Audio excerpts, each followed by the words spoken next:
नमस्कार दोस्तों, श्री राधे। मैं अंशुल त्रिपाठी, आपका ज्योतिषविद एवं वास्तुशास्त्री, आपके पसंदीदा चैनल ज्योतिष पंचांग से। मित्रों, इस वीडियो में हम आपको बताएंगे कि नवरात्र में कौन कौन सी सामग्री का प्रयोग किया जाता है, नवरात्र कितने दिन है, किस दिन अष्टमी का व्रत रखना है, किस दिन से नवरात्र प्रारंभ होगा, हवन किस दिन करना है और पारण कब करना है।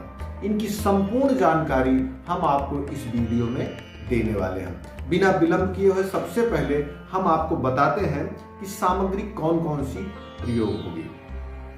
देवी की प्रतिमा, कोशिश किया करिए कि नवरात्र में जो प्रतिमा आप स्थापित करें वह अत्यंत ही मोहक होनी चाहिए। उसमें भयानक तस्वीरें नहीं होनी चाहिए, जैसे राक्षस को मारते हुए। कोशिश करें माता की कृपा देने वाली, जिसमें ज़्यादा से ज़्यादा करुणा और प्रेम हो, वो तस्वीरें लगाएं। ऐसे तो माता की ज़्यादातर तस्वीरें जो है राक्षसों को मारने वाली हैं, लेकिन कोशिश करें आप वो तस्वीरें लगाएं जिससे कृपा के भाव ज़्यादा हो। तो देवी की प्रतिमा होनी चाहिए। मिट्टी का कलश आप मिट्टी का ही प्रयोग करें, क्योंकि जौ अंकुरित होने पे मिट्टी का कलश सबसे सहायक होता है और जौ का अंकुरित होना अत्यंत ही शुभ माना जाता है। जौ अंकुरित होने का मतलब है घर में लक्ष्मी, यश, कीर्ति सारी चीजें आएंगी। कहीं कहीं आपके घर में पॉजिटिव एनर्जी है, तभी जौ अंकुरित होते हैं। अंकुरण के लिए ज्यादातर देखा जाता है कलश के अगल बगल मिट्टी या गोबर रखकर, या कलश के ऊपर ही गोबर की लाइनें बनाई जाती हैं, जिसमें जौ के बीज को रोपित किया जाता है, जिससे सुंदरतम रूप से जौ अंकुरित होता है। यह अंकुरण अपने आप में श्रेष्ठ माना जाता है। धार्मिक परिप्रेक्ष्य से देखा जाए तो यह लक्ष्मी से लेकर सभी चीजों के लिए शुभ है। अब हम बात करते हैं चुंदरी। माता के लिए चुनरी अति आवश्यक चीज है। माता चुनरी को धारण करती हैं, जिससे उनका स्वरूप सुंदर होता है। नारियल अपने आप में एक अद्भुत चीज है। आपने देखा होगा लगभग शुभ कार्यों में नारियल का प्रयोग होता है। रक्षा सूत्र, रुई बत्ती दीपक जलाने के लिए, इत्र खुशबू बढ़ाने के लिए, शहद माता को समर्पित करने के लिए, अष्टगंध चंदन माता को समर्पित करने के लिए, गुड़ भोग लगाने के लिए, बतासा या कोई मौसमी फल। श्रृंगार का सामान, माता को श्रृंगार के सामान, सुहाग की सामग्री चढ़ाई जाती है, जिससे माता प्रसन्न होती है। लौंग, इलायची, माता को जब पान समर्पित किया जाता है, उसमें लौंग और इलायची डालकर माता को पान समर्पित किया जाता है। धूप बत्ती और तिल्ली का तेल, घी का तेल या तिल्ली का तेल, दीपक जरूर जलाएं। दोनों तेलों की अपनी खासियत है। ऐसे घी का जो दीपक होता है वो ज्यादा अच्छा और एनर्जेटिक माना जाता है, लेकिन तिल्ली का तेल जो होता है वो भी काफी फायदेमंद और अच्छा माना जाता है। नवरात्र में कोशिश करें, अगर आप अखंड ज्योति नहीं जला सकते हैं तो ज्यादा से ज्यादा समय तक लगातार ज्योति जलनी चाहिए। घर में जो भी निगेटिव एनर्जी होगी, जो भी नकारात्मक ऊर्जा होती है, वह उस दीपक से समाप्त होती है। वह अत्यंत ही फायदेमंद होता है। देसी घी और माता के लिए भोग में आप बाजार से मिठाई खरीदते हैं या अपने हाथ से खुद खीर बनाते हैं या कुछ अच्छी अच्छी चीजें बनाकर माता को समर्पित करते हैं। माता आपके दिए हुए भोग को अप्रत्यक्ष रूप से ग्रहण करती है, लेकिन इस चीज के पीछे एक भाव और छुपा होता है। जब आप माता के लिए भोग बनाते हैं तो कहीं न कहीं माता के प्रति आपका आकर्षण गहरा होता है। हमारी जो भी पूजा की विधि होती है, जो भी कर्म कांड होता है, वह इसीलिए होता है कि हम परमात्मा के कितने करीब पहुंचे। इसीलिए आपने देखा होगा ज्यादातर वो अच्छी चीजें हम प्रभु को समर्पित करते हैं जो हमें अंदर से अच्छी लगती है। इससे आपका भाव और चित्त सुंदर हो, अच्छा हो, जिससे प्रभु के प्रति आप और आकर्षित हों। ये एक संक्षिप्त लिस्ट थी सामग्री की। एक महत्वपूर्ण चीज इस बीच में हम आपको बताना चाहते हैं। आसनी का प्रयोग आप जरूर करें और कोशिश करें कि आसनी ऊर्जा को ट्रांसफर न होने वाली हो, अर्थात जैसे कुस्की या कंबल की आसनी श्रेष्ठ मानी जाती है। या किसी चौकी पे बैठकर आप पूजा करें, माँ का आसन और ऊपर हो और आप चौकी पे बैठकर पूजा करें, यह अच्छी स्थिति होगी। जब आप पूजा के समय मंत्र करते हैं या दुर्गा सप्तशती का पाठ करते हैं तो कई जगहों पे अच्छे अच्छे मंत्र हैं।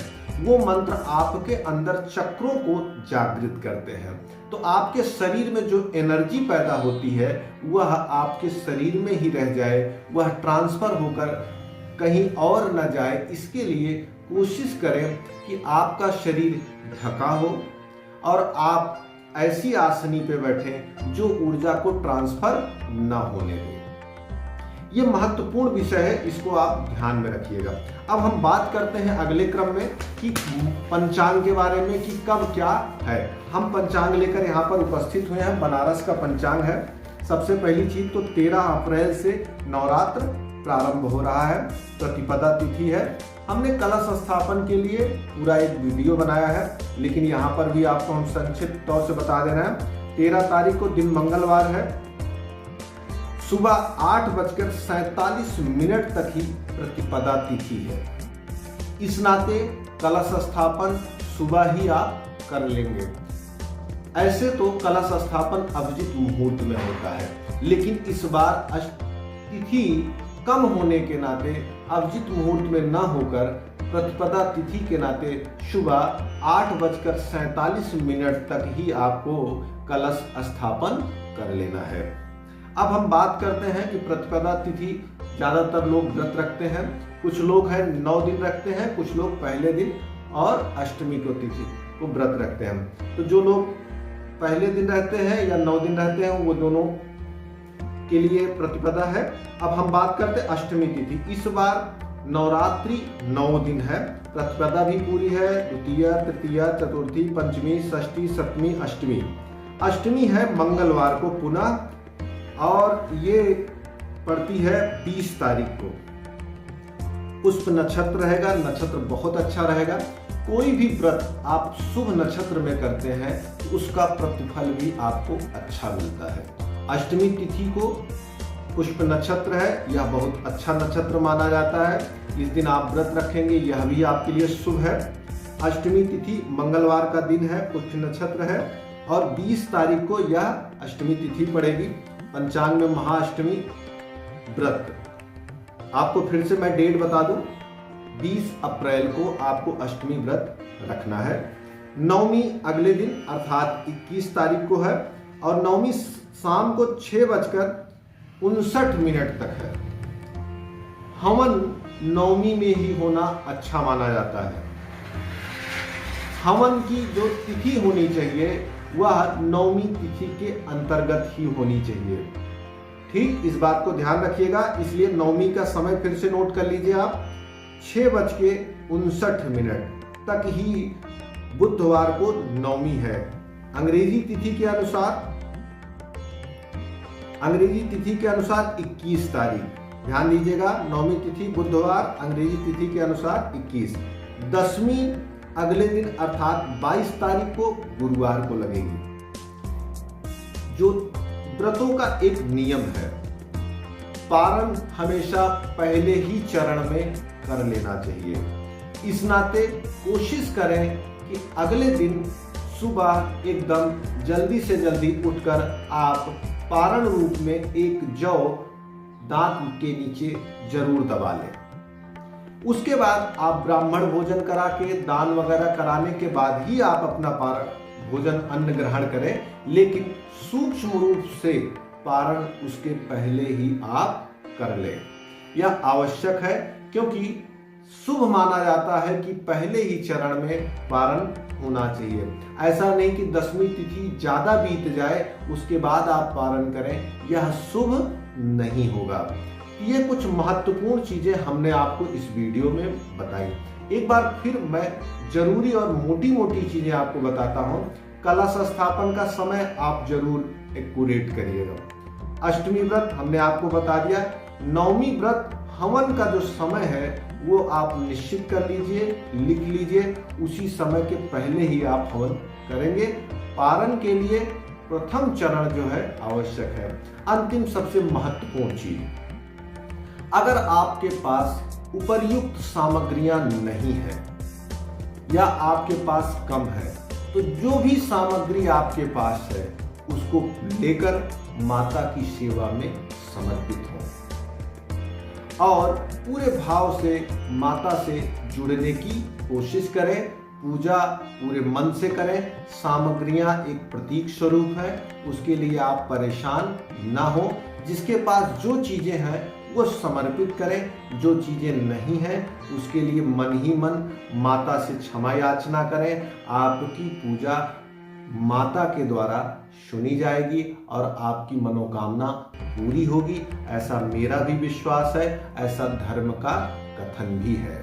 तो कोई ऐसा भाव न रखिएगा कि पूजा करते समय आपने देखा कि अक्षत नहीं है या एक सामान भूल गए, तो आप उस चीज से डिस्टर्ब कतई मत होइएगा, परेशान नहीं होइएगा। शांत रूप धारण करके माता से क्षमा याचना करिएगा। और सबसे महत्वपूर्ण बात जो हर वीडियो में मैं बताता हूँ, संकल्प जरूर पढ़िएगा। आपको नहीं कुछ आता है, हिंदी में पढ़िए, सरलतम रूप से पढ़िए। अपना नाम, पिता का नाम, गोत्र, कहाँ पे रहते हैं, कौन सा साल चल रहा है, कौन सा व्रत कर रहे हैं, आपकी कौन सी इच्छाएं हैं, ये सारी चीजें अपने संकल्प में आप जरूर बताएं। इसके अलावा भी आपका मन में कोई प्रश्न हो तो दिए नंबर पे आप फोन कर सकते हैं, हमसे बात कर सकते हैं। आप हमारे इस वीडियो को लाइक करें, सब्सक्राइब करें और अपने मित्रों को शेयर करें। धन्यवाद। श्री राधे। उम्मीद करती हूँ आपको वीडियो पसंद आया होगा, तो इसे लाइक करना ना भूलें। ज्योतिष और पंचांग से जुड़ी जानकारी हम आपके लिए लाते रहेंगे, तो आपके अपने YouTube चैनल ज्योतिष पंचांग को सब्सक्राइब करें और बेल आइकन जरूर प्रेस करें ताकि आपको लेटेस्ट वीडियो की नोटिफिकेशन लगातार मिलती रहे।